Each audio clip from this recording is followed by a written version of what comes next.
I'm no eunuch, Lady Grace. If you want an heir, look no further. Alexander, once her slave, now the empire's most feared tyrant. To escape his suffocating obsession, the queen fakes her death and disappears with a secret. But years later, the shadow returns. He didn't come for blood, he came for the woman who betrayed him, and the daughter who has his eyes. The hunt is over. Her sanctuary is gone. My lady, I'm not a real eunuch. If you want an heir, you might as well come to me. Alexander Lee clamped my wrist and slammed me against the palace wall beneath the old trees outside the Eastern Palace. His gaze was dark and cold, like will-o'-the-wisps in a tomb. He was terrifying. In 5 years, he'd risen from a lowly eunuch to the Lord Governor, the man who now held the court in his grip. I steadied myself and snapped, "Alexander Lee, you're out of line. Don't forget you're just a slave. How dare you even think?" Pain flared at my mouth. He forced my head down and sank his teeth into my lips, tearing at them again and again. He bit until my lips split. It stung, then went numb. I cursed him silently, then he stopped. He licked the wound with infuriating care, his grim smile deepening. "My lady, I've wanted you for a long time." In the imperial palace, he moved as if no one could stop him. He carried me straight back to my bed. That night, Alexander Lee proved with his own body that he wasn't a real eunuch. The bed nearly shook apart. In the icy moonlight, with my legs slung over his shoulder, I felt like cotton, weightless, boneless. When Alexander Lee toyed with women, it was like interrogating condemned prisoners. He had endless methods. He drove me to the edge of blacking out. In the end, he bit my arm and warned me, "My lady, if you want a peaceful life from now on, come to me. And don't go back to the Eastern Palace." I pulled the blanket over my face. I was a consort, unfavored and childless. My husband, the old emperor, was dying. Once he was gone, every consort without an heir would be buried with him. I refused to accept that. I went to the crown prince, Lucas Shen, to beg him to save me. Lucas Shen and I were, in a way, childhood sweethearts. Only unlike other stories, I ended up becoming his father's consort. That night, I'd set a trap. I planned to drug Lucas Shen, sleep with him, and force him to spare my life. But Alexander Lee ruined it. Lucas Shen was a pervert with a fixation. If something was tainted, he wouldn't touch it. Hidden under the quilt, I tried to think. How was I supposed to seduce Lucas Shen again, lure him into my bed, and drag him down with me? Alexander Lee didn't give me time. He shoved his way back under the covers and took me again. He even tried to tempt me. "My lady, make me happy, and I'll protect you." That little slave had skills now. I felt the faintest flicker of temptation. Alexander Lee and I were, in a sense, also childhood acquaintances. He'd been the Tan family's young slave. When he was little, everyone bullied him. I was the Tan family's illegitimate daughter. Back then, my mother was still alive, and I had my arrogant phase. He was pretty, and out of vanity I protected him for a while. But then my mother died. I couldn't even protect myself, let alone him. I quietly let him run. I thought I would marry Lucas Shen and become crown princess. I was thrilled. I'd never have to swallow my pride in the Tan family again. And I liked Lucas Shen. At first, he wasn't even crown prince. He was the emperor's illegitimate son, raised under the name of the Grand Tutor's son. He often visited our home. He never looked down on me for being illegitimate. He didn't sneer at me like others did. He was gentle with me. Well, everyone's blind when they're young. But before I entered the palace, that runaway young slave suddenly returned. He was half mad, insisting on taking me away. He said Lucas Shen had lied to me. He never intended to marry me. He meant to offer me to his father, the old emperor. I didn't believe him. I thought he was spouting nonsense. He even tried to drag me to confront Lucas Shen. He was an idiot. If he blurted that out in front of Lucas Shen, he'd be beaten to death. He thought everyone was like me, willing to shield him just because he was pretty. So I hardened my face and drove him off. "Young slave, I want to be somebody. I don't want to hide in some side courtyard anymore, getting cursed at and beaten. If I go with you, I'm nothing. But if I follow Lucas Shen, he can give me everything." As I'd wished, he let go of my hand. His face went deathly pale. He lowered his eyes and said, "I overstepped." I finally sent him away, but my chest felt hollow. Fate liked its little jokes. We met again in the palace. I was a favored consort, proud and radiant. He was an insignificant eunuch. I sat in my phoenix palanquin while he bowed to the ground. Consort Tan, blessings. I acted as though I didn't know him. He'd escaped. He could have lived freely. He was smart. If he worked hard, he could have had a good life. Yet he was foolish enough to enter the palace as a eunuch and wade into this mess. I had no right to blame him. I'd been foolish too. I'd been fooled by Lucas Shen. When I first entered the palace, I stayed favored for a few days because of this face. But I had a strange problem. Every time the old emperor climbed into my bed, I couldn't stop myself from vomiting. I threw up on him again and again until he lost all interest. I fell out of favor. Unlucky, yes, but at least I didn't have to vomit anymore. And I didn't have to look at the old emperor's greasy face. I felt lighter in both body and mind. That relief didn't last. The palace was full of people who kicked you when you were down. Once I lost favor, they stepped on me all at once. They even stopped sending charcoal to my quarters. Those bullying servants left me no choice. I had to go to the palace administration office and ask for it myself. The female official in charge of charcoal spoke with fake sweetness. Well, what wind blew you here? I knew how it worked. In this world, you bend when you must. Now that I'd fallen, I couldn't afford arrogance. Thinking of the quilt at night, cold as ice, I clenched my teeth. For warmth, I had to lower my eyes, bow my back, and smile as I explained why I'd come. The official stayed all business. The charcoal had already been distributed. I should come early tomorrow. Bitch. Then she escorted me out. She called it escorting, but she shoved me. I fell into the snow. As I brushed myself off and started to rise, a pair of black boots stitched with gold thread came into view. Alexander Lee, watching me make a spectacle of myself. His voice was colder than the snow. My lady, weren't you supposed to become somebody? How did you end up like this? I clenched a handful of snow and shakily got to my feet. Then I turned and walked away. I could have no dignity in front of anyone else, but not in front of that young slave.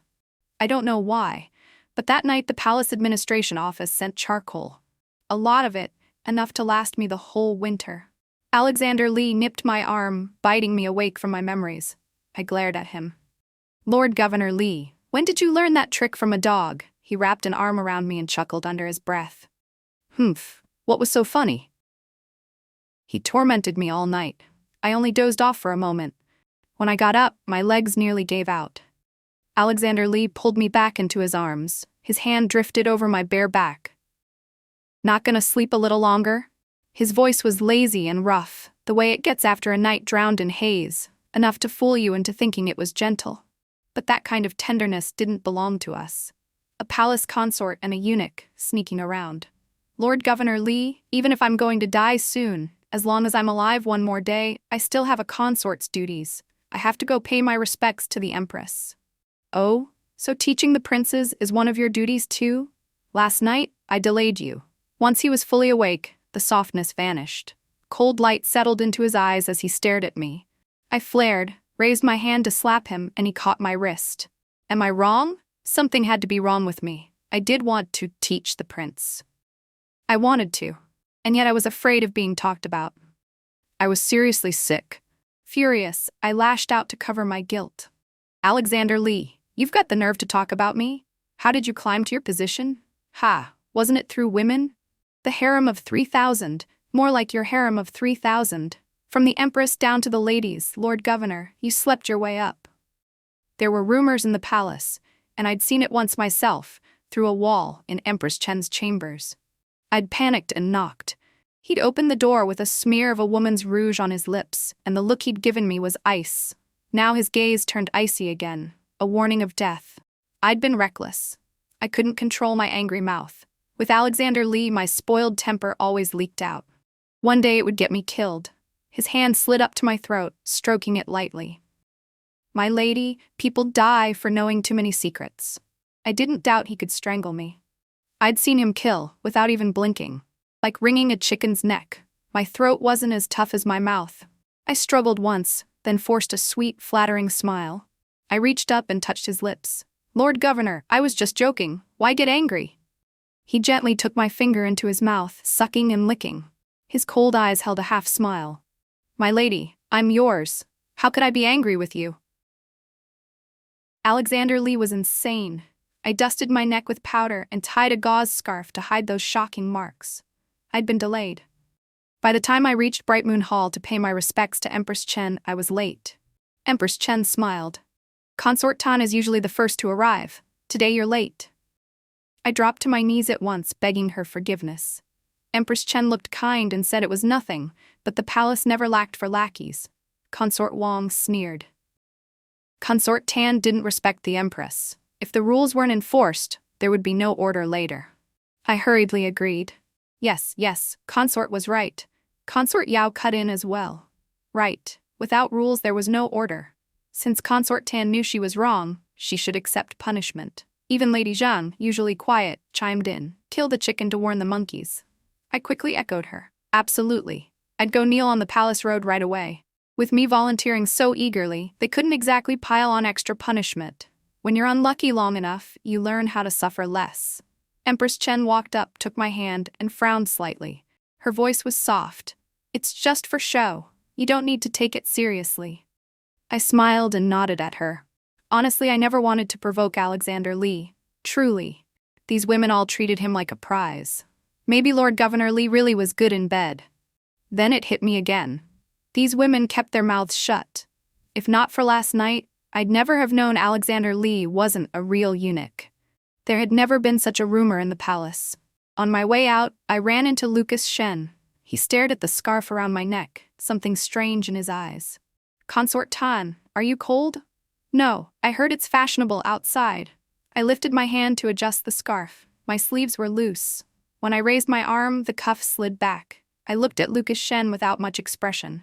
His gaze locked on my arm, and at once it turned deep and dark. I followed his eyes. On my pale arm were bruises, red and purple, glaringly obvious.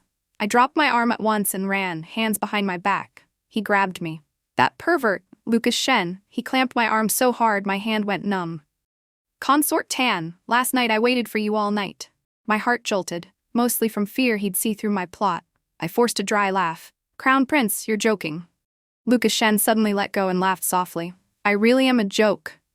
Who isn't? When he gave me to his father, I was a joke too. I smiled at him gently. How could the Crown Prince be a joke?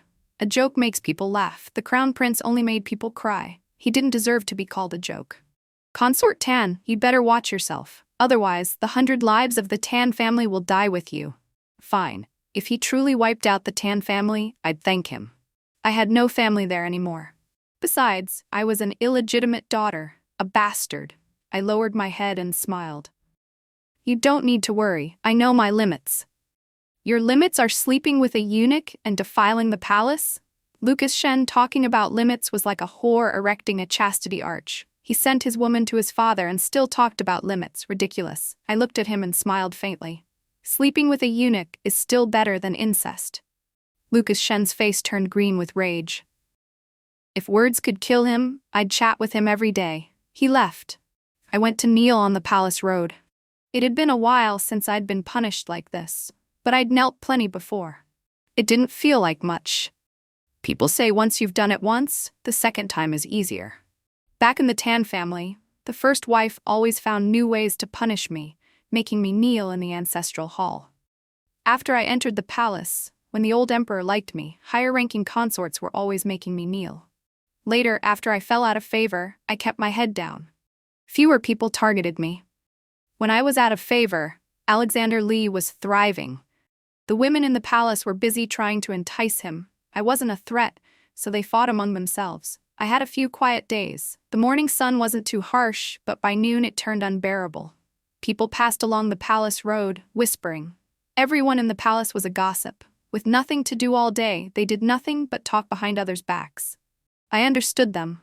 Their own lives were empty and dull. All they could do was vent with their tongues. Pitiful. My knees felt like they were on fire. I stared into the fierce glare in the distance until shadows seeped into the whiteness. At first it was only a small shadow, then it spread like ink in water, gradually swallowing the light. I bit my tongue hard, and the darkness retreated a little. My body was getting worse by the day. I'd only knelt a short while and I was already failing. I braced myself with both hands and let my back sag slightly. The sting in my palms and the sharp pain in my tongue barely kept me aware. Sweat splattered onto the ground, soaked in, and vanished in a wisp of white steam, leaving not a trace. Panicked footsteps rushed along the palace road as the shadow began to spread again. I heard Alexander Lee sneer beside my ear. "My lady, you're impressive. When people bite you, you don't know how to bite back?" I really wanted to curse him. Easy for him to say. If I had his power, I'd drag every last one of those people here and make them kneel too. Did I need him to tell me? What pointless talk. That young slave, Alexander Lee. I hated him, but I had to admit his arms were useful right now. At least I wouldn't collapse onto those scalding hard red bricks. Alexander Lee tugged up my pant leg. I jerked my foot back. He didn't bother arguing. He simply stripped off my trousers and began applying medicine to my knees. I glared at him. He stared back, expressionless. In the end, I gave in. There was no point fighting. It never worked. The stubborn young slave had become an even more stubborn Lord Governor. I couldn't break free. It was rare for us to have a moment this quiet. He lowered his eyes, concentrating on my scraped knees. He gathered a bit of pale green ointment on his fingertip and brushed it over the red-purple bruises, light as a dragonfly skimming water. I sucked in a breath. He lifted his gaze and looked at me in silence, his eyes flickering. Those eyes, usually indifferent beneath thick lashes, seemed to show something like tenderness for the first time. I must have been dizzy. I had to have seen it wrong. "My lady, bear with it. It'll feel better soon." His voice, too, turned unusually soft. I was so light-headed I began to drift, as if I were back at the Tan family, back to the days when a young slave would kneel and apply medicine for a little illegitimate girl. A cool, delicate numbness spread across my knees. It felt good. It dulled the sting and ache for a moment, and even my heart seemed soothed. Then, all at once, cold swept along the inside of my thigh and I snapped back. Of course. His gentleness was my illusion. His palm covered the pale, exposed hollow behind my knee, stroking it now and then. My whole body's sensations were thrown into chaos by that single hand, waves of numbness rolling through me. I knew it. Alexander Lee wasn't being kind. He just wanted my body, using the medicine as an excuse. "My lady's legs are trembling badly." No kidding. How could they not?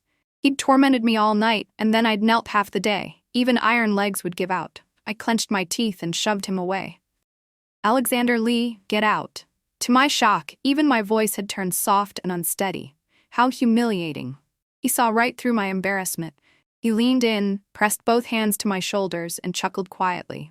"My lady, you're always so ruthless. When you need me, you're sweet. When you don't, you tell me to get out." By the end, there was a smile on his lips, but none in his eyes, only bone-deep hatred. His grip on my arm hurt. Alexander Lee really could hold a grudge. He was dragging up old accounts, ancient ones, pointless. I raised a hand, touched his cold lips, and smiled faintly. "Don't forget, you were the one who came to me. I never wanted to get involved with you." He smiled, toyed with the emerald earring by my ear, and sighed. "If my lady won't think of me, then I'll have to think of you. I'm sentimental. I haven't forgotten you for a single moment." I froze.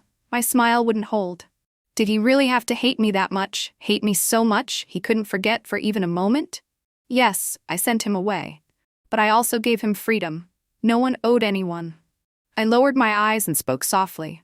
"Hey, I've already been punished. Ellie Tan, who chased power and worshipped vanity, ended up with nothing. Isn't that enough? What else do you want to see happen to me before you're satisfied?" Alexander Lee really was a dog. He bit at my ear until it hurt. His voice was like dust in the air, smothering every rise and fall of feeling. So calm. "I don't know either." I let out a long breath. "Alexander Lee, can we make a deal? For old time's sake, let me go." He looked at me with a faint smile for a moment, then shook his head. "I can't." The young slave really had no humanity. I looked down, biting my lip, and tried to bargain again. "I have nothing left. No matter what you do to me, it won't matter." His palm slid up along the hollow of my waist. "My lady underestimates yourself. You don't have nothing. You still have this captivating body, and this face." A shiver of numbness climbed my waist, then my scalp. I clenched my teeth and tried to persuade him. "Alexander Lee, you can have any woman you want. Why does it have to be me? No one compares to you. Your body is soft, and you smell sweet. I like it." The gauze scarf fell into his palm. Between deep breaths, the air churned like a storm. I panicked and reached for my collar to cover myself. He stopped my hand. His gaze fixed there, slowly darkening. My lady asked what else I want from you. I know now. What? I want your body. And your heart. Absurd, I kicked at him. Of course I missed. And this bed became Alexander Lie's battlefield again. Halfway through, the bed rocked so hard I asked him, "Do you hear that creaking? I think it's about to collapse." He wasn't in the mood to listen. He only kept stirring up trouble. Wretched luck. The bed collapsed. I landed hard on my tailbone. Alexander Lie was fine. I told you.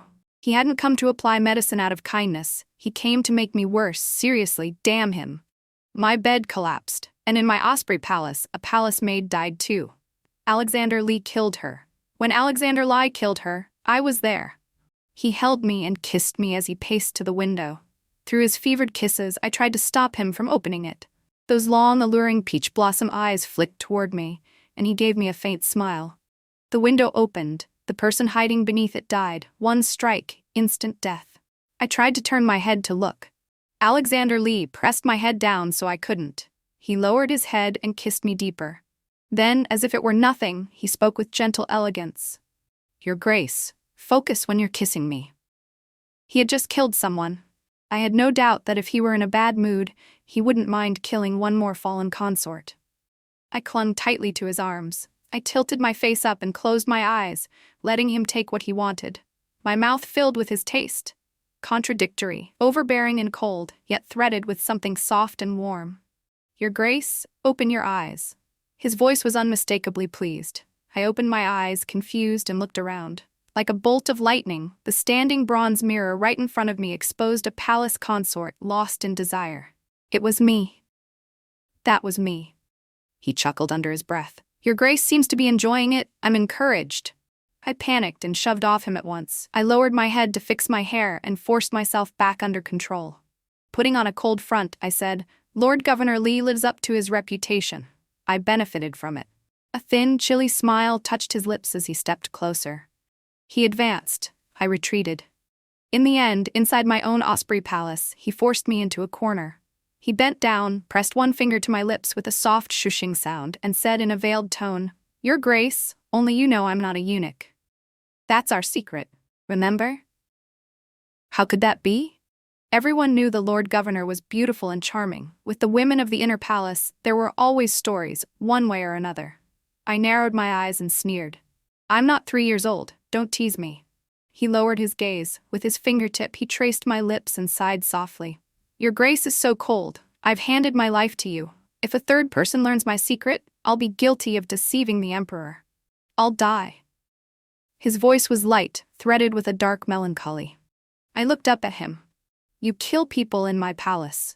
You come every night to sleep with me. In a few days, even if I say nothing, everyone will see it plainly." He pinched my chin. His straight nose brushed mine as he let out a quiet laugh.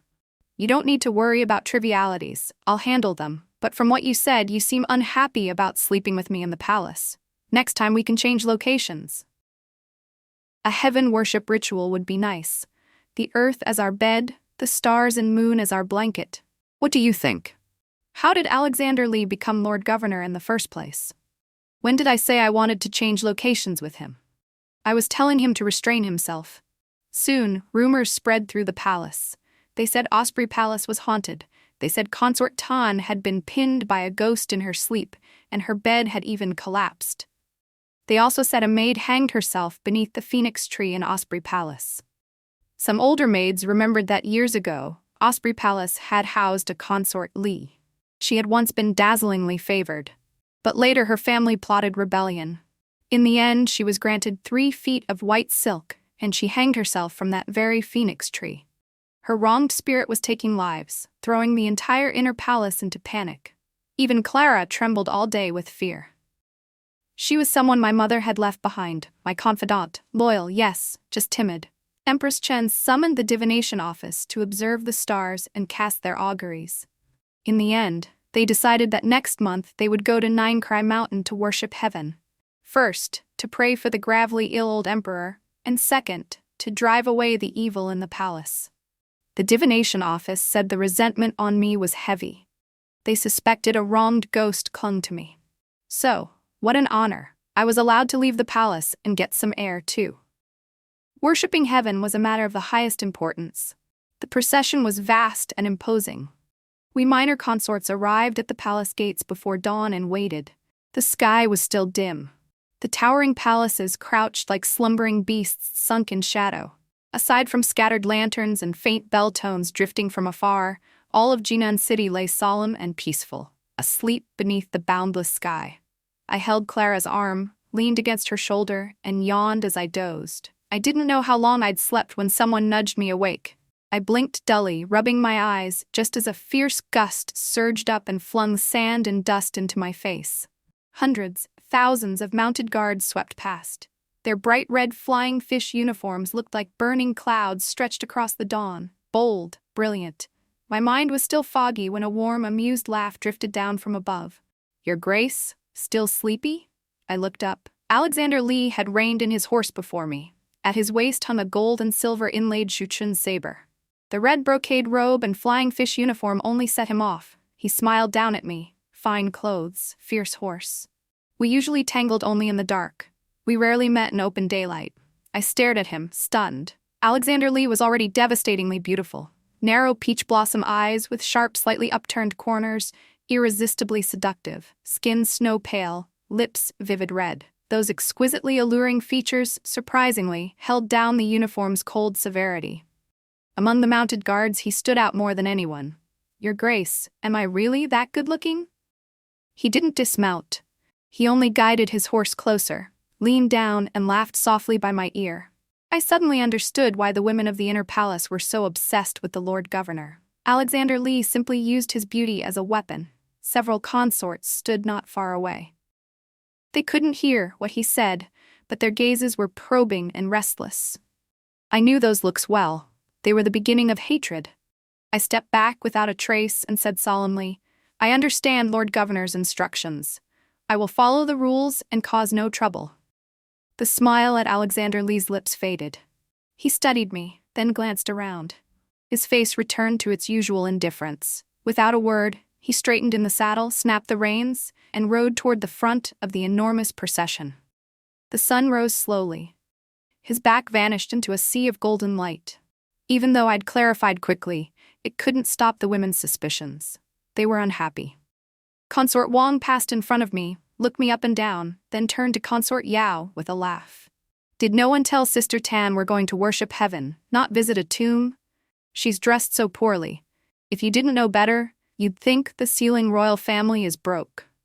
Consort Yao covered her mouth and giggled. "Sister, that's easy for you to say. This outfit is already the most precious thing Sister Tan owns. Worship heaven or a grand banquet, she wears this every time." They sang in harmony, circling me with mockery. Pointless. Clara was furious and wanted to argue. I quickly pulled her behind me and smiled at the two of them. "Sisters, you flatter me. It's just that last time at the palace banquet, those noble ladies saw me dressed like this and went home to imitate it. Plain hairpins and simple cloth are the fashion in Jinan City now. I'm only sharing the people's joy. Oh, Sister Yao, your peacock blue feather hairpin is so beautiful. It almost outshines Sister Wang. Someone might think you're the favored consort." Consort Yao thought I was praising her. She touched the peacock blue feather hairpin with pride. Consort Wang's expression darkened. Her eyes finally shifted from me to the hairpin in Consort Yao's hair. I'd lit the fuse for them. Then I pulled Clara into the sedan chair. Bad luck. Before I got in, I ran into Lucas Shen. He sat on horseback. Those deep black eyes of his, faintly tinted blue, swept over me. His gaze lingered at my neck. After a long moment, perhaps finding nothing suspicious, he seemed to relax. He smiled slightly. "There are many little deer on Nine Terrace Mountain. Consort Tan, you should like them." Little deer. Ellie Tan used to like them. I didn't, necessarily. Soft, cute things that let people bully them. Useless. I smiled at him without warmth. Compared to deer, I prefer tigers and wolves. Skin them, and you can make warm fur coats. The Crown Prince doesn't understand me at all. Lucas Shen's face tightened. He paused, then smiled again. "If you like them, I'll hunt a few for you later. I'll have fur coats made for you." I scoffed inwardly. Who cared? But I couldn't show contempt outright. I still had to placate the Crown Prince. Maybe one day I could bargain my way to survival through him. I I gave him a gentle smile. "Oh, the crown prince is thoughtful." He smiled back, tenderly. Disgusting. Clara and I finally got into the sedan chair. It stayed quiet for a while as the vast procession rolled forward toward Nine Terrace Mountain, like a silver mountain pressing down on the earth. I lifted the small window curtain and leaned on the frame, chin propped, watching the rivers and hills beyond the palace. "Your Grace, you lied just now." "What?" "You weren't sharing the people's joy. Last night, you rummaged through trunks and tried on clothes all night. This is the only outfit you can barely wear out. And the hairpins, too, you pinned on the showiest ones." I turned and clapped a hand over Clara's mouth. "Shut up." Halfway up the mountain, we were ambushed. Outside came flashing blades and the clash of weapons. Clara and I hid inside the sedan chair. She clutched my sleeve, shaking. I peered out through a slit in the curtain.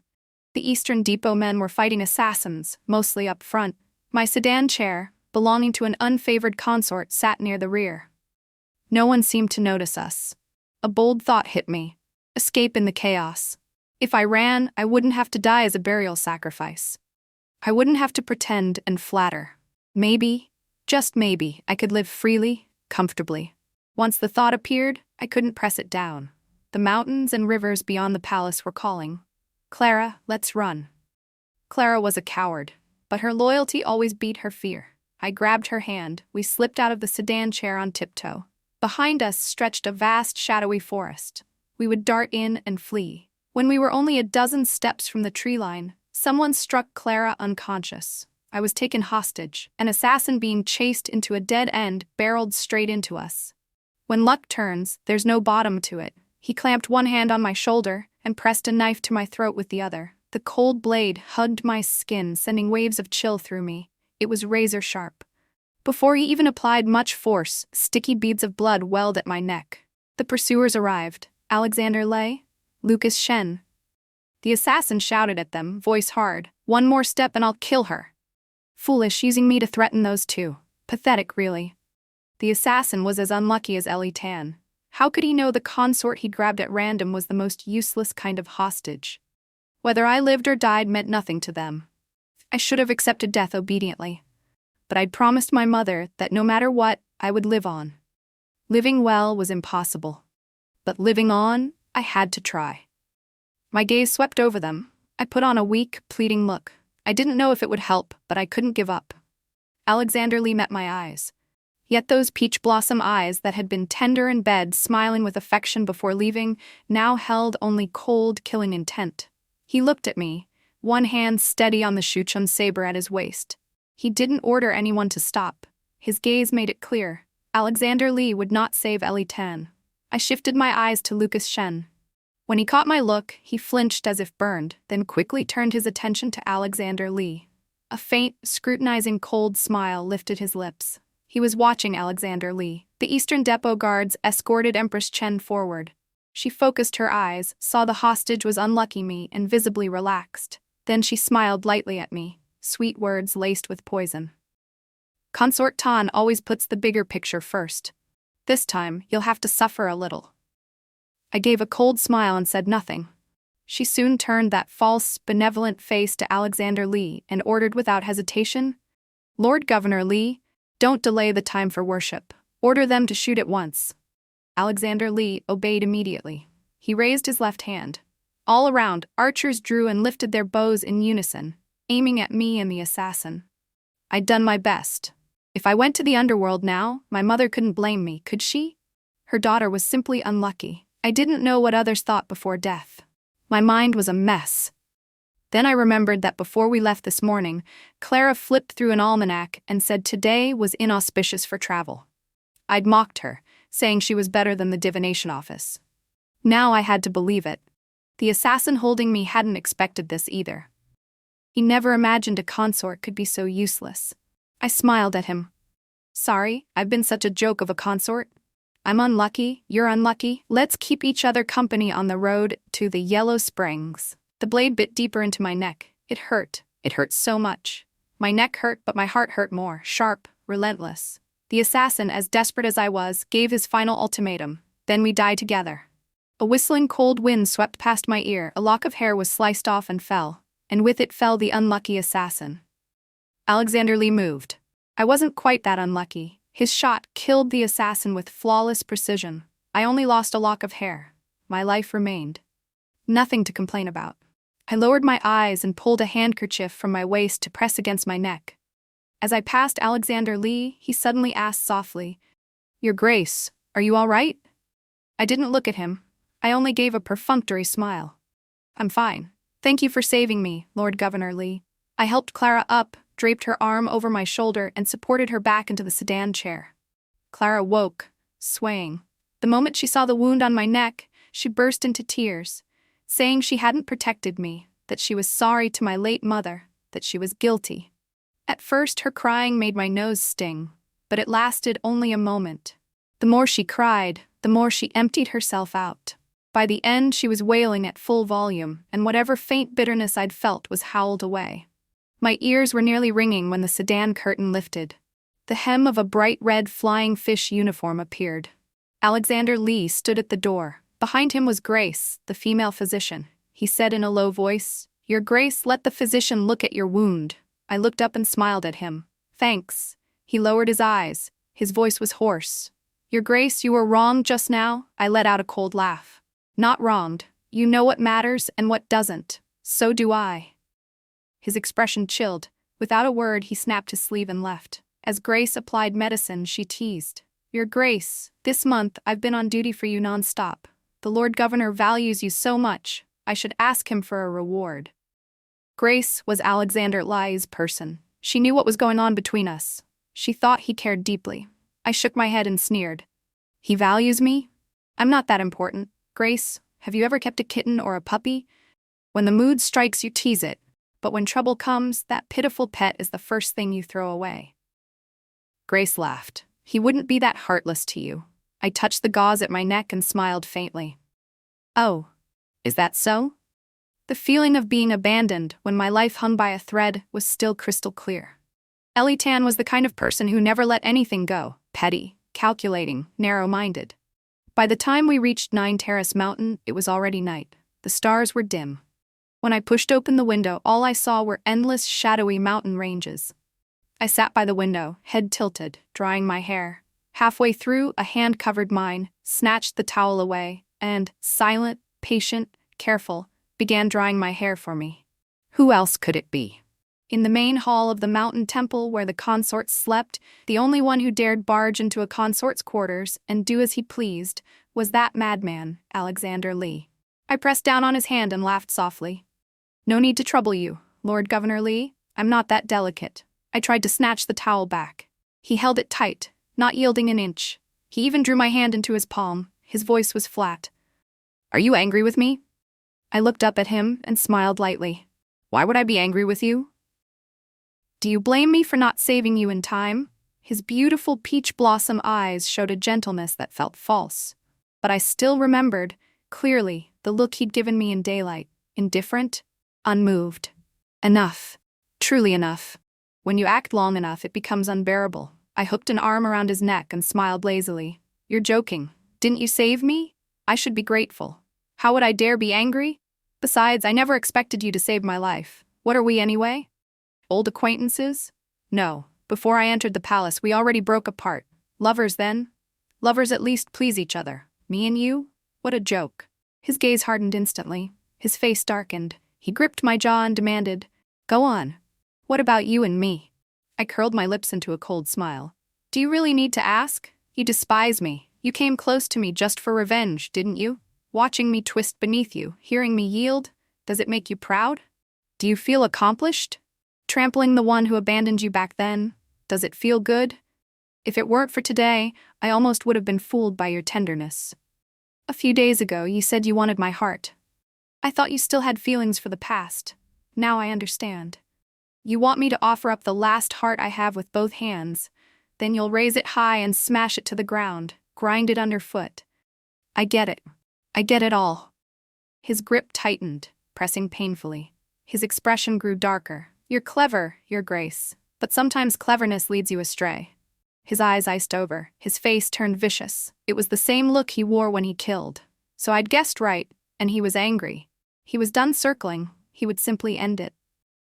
I bit my lip and smiled. Do you want to kill me? This isn't a good time. I'm meeting the crown prince tonight. If you kill me now, he'll catch you. It's not worth the trouble for someone like me, someone doomed anyway. Something in him snapped. His hands clamped down on my shoulders. His eyes were furious, with a faint, hidden pain. You'd rather be with the one in the Eastern Palace then? I met his gaze and answered cleanly. Yes. Don't come provoke me again. I can't bear it. Save your tenderness for someone else. Leave. Those eyes of his, flickering like ghost fire, stared at me as if trying to read something. I smiled back. He forced his anger down. His hands curled into fists at his sides. He asked again, biting out each word. Don't you like the one above everyone else? I already am. And what does that have to do with me? Alexander Lee, stop using your fake tenderness to blind me. I haven't done anything unforgivable to you. You don't need to come after me like this. I only want to live. Good life, bad life, as long as I can live. Is that wrong? If I can survive by my own ability, then I survive. If I can't, then I wasn't capable. Don't you? He grabbed my waist roughly and sealed my lips with his. We fought like enemies, both wounded. His lips and mine tasted of hot blood. I bit the tip of his tongue. He hissed and finally let go. He wiped the blood with his thumb. The bright red only made his refined, striking face look even more wickedly beautiful. With eyes rimmed red, he laughed coldly. Your Grace has a sharp tongue. You cut hearts without drawing a blade, and you're never fair to me. Last time you chose Lucas Shen. This time still, fine. Since you don't want it, I won't force it. From now on, whether you live or die has nothing to do with me. You'd better not come begging me in the future. This time Alexander Lee left without a trace of attachment. I picked the towel up from the floor.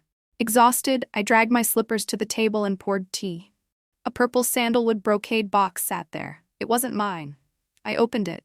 Inside was a stack of banknotes, land deeds, and a heap of priceless jewels and agate. Grace came to change my dressing. Sharp-eyed, she spotted the box at once. She clicked her tongue. Your Grace really doesn't know how blessed you are. You complain he doesn't value you. Earlier I was chatting with him and mentioned you had to rummage for clothes just to look presentable. He rushed to send you his private stash. Anyone would envy you. So what was this? One slap, then a sweet date? I, Ellie Tan, didn't want Alexander Lee's charity. I flung the box at her and sneered. Take it back to your Lord Governor. I don't want it. I chose Lucas Shen because I hate him with clarity. If it's a transaction, I don't have to hurt. At worst, I can keep my heart in my own chest. I won't have to hold it out for someone to smash. But with Alexander Lee, it was different. Once it became a transaction, it wouldn't stay clean. Nothing would be settled. Nothing would be pure. I really did have an appointment with Lucas Shen. He'd asked to meet in the cypress grove behind the temple.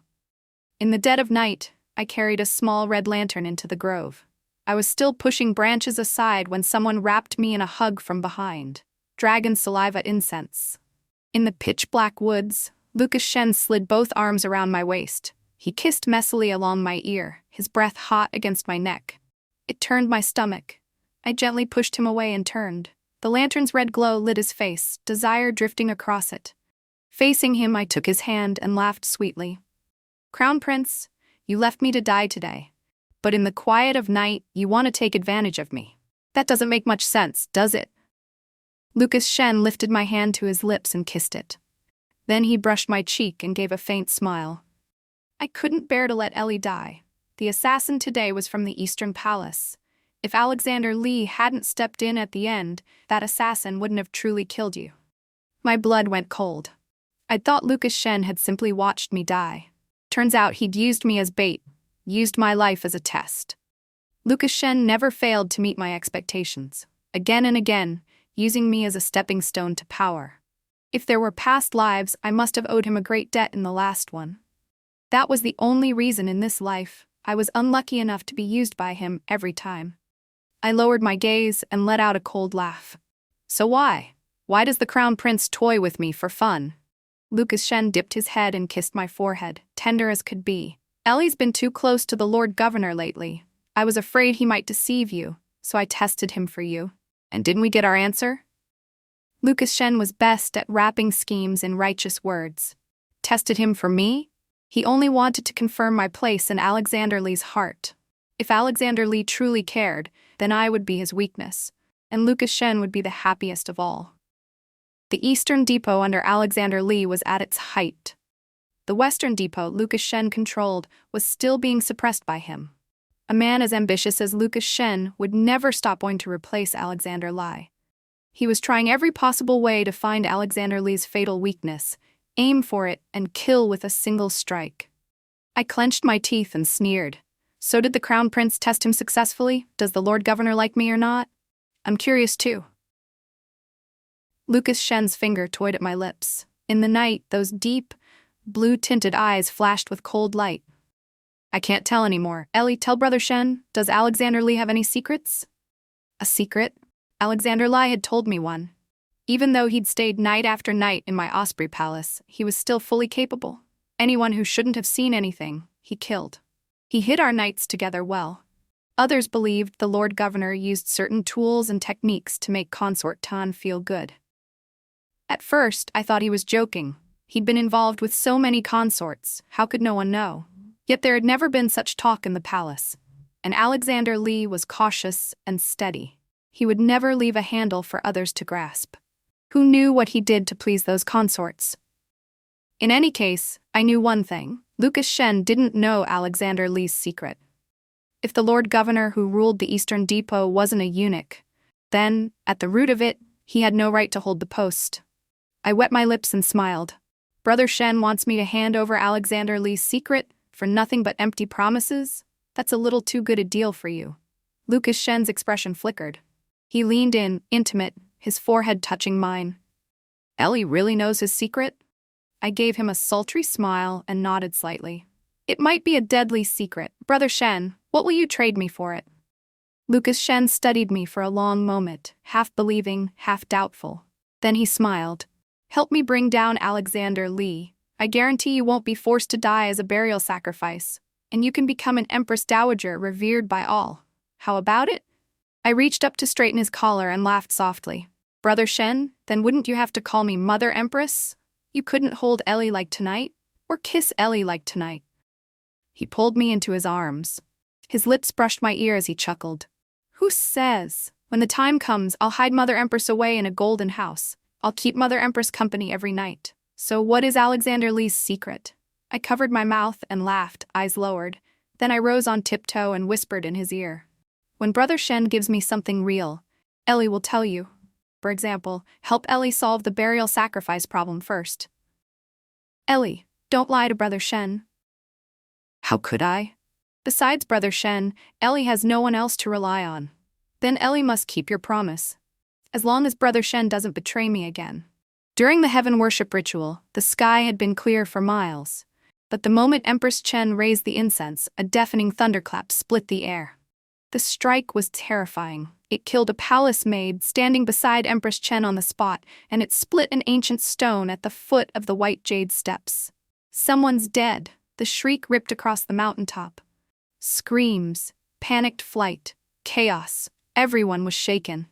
It was as if heaven had built a stage for this play. On Nine Terrace Mountain, the horror only deepened. A howling wind swept in across the open sky, and black clouds pressed down like a city under siege. The Eastern Depot was in charge of security. Empress Chen was quickly surrounded and pulled down from beneath the 9 steps. In that bleak darkness, the bright red flying fish robe stood out like fire. Clara seized my hand and dragged me along to find shelter from the rain. We ran, but it never felt fast enough. People shoved and crushed one another. After only a few steps, we were forced back again. Thunder cracked again and again behind us, as if the next bolt might split our skulls. No matter what we did, we couldn't reach the halls ahead. Another surge of people swept through, clearing a path for Consort Yao. Clara was knocked down, and I went down with her. Rain was already hammering onto us. There was no time to ask if she was hurt. We clawed at each other to get up, but Clara had landed badly on her leg. She couldn't get free. I fought with everything I had to haul her up, then forced us forward through the downpour. The rain blurred my vision. Yet through that blur, I saw a sweep of vast, ox-blood-red robes and a pair of black and gold boots. A rosy red umbrella opened, shutting out the pounding rain. Madam, do you need my help? I couldn't tell whether what spilled from my eyes was rain or tears. I bit my lip and looked at Clara. Pride, dignity, appearances, I didn't want any of it. I only wanted Clara and me to live. I lifted my face to the gorgeous, dazzling features beneath the umbrella. With my throat full of bitterness, I pleaded, "Lord Governor Lee, please help." A smile slowly spread across his face. He hoisted Clara onto his back. I held the umbrella and stayed close at his side as we pushed forward through the pitch-black rain. He didn't need to fight the crush. When he moved, a path simply opened. His stride was long. Each time he took a step, he paused a little and looked back at me. Those brilliant, bewitching eyes were especially bright through the misting rain. "Madam, stay with me. Don't get lost." I sobbed that I would. He still wasn't satisfied. He reached out, caught my hand in a tight grip, and pulled me along beside him. For a moment it felt as if I'd returned to childhood. Back then, when we'd played too far and gotten caught in a sudden storm out in the wilds, the young slave would do the same. He would walk ahead to open the way, then stop again and again to wait for me. Patiently, he would tell me, "Mistress, stay with me. Don't get lost." In that vast, lonely wilderness, no matter how dark the sky, no matter how heavy the rain, the low-born girl never had to walk alone. That stubborn, steady young slave was always waiting for her up ahead.